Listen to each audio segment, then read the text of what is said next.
જય ગૌ માતા મિત્રો, આ તમે જોઈ શકો છો ડબ્બાનું મેં પ્રકાશ પિંજર બનાવ્યું છે.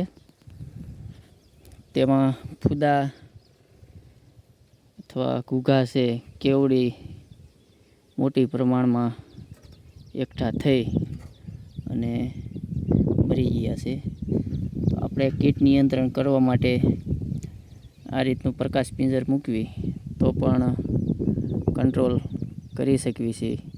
આમાં અલગ અલગ ઘૂઘા છે, નથી ફૂદા છે, આપણે ઈવળ મૂકતા હોય તે ફૂદા છે, તો ઈંડા ન મૂકે અને પ્રકાશ પિંજરમાં ભેગા થઈ જાય તો આપણે કીટ નિયંત્રણ કરી શકીએ. તો અમારા ફાર્મમાં પ્રકાશ પિંજર મૂક્યું છે. હિંગળાજ કૃપા પ્રાકૃતિક ફાર્મ, હિતેશભાઈ મેણિયા વડાળી. મારો મોબાઈલ નંબર છે 97 244 28 25.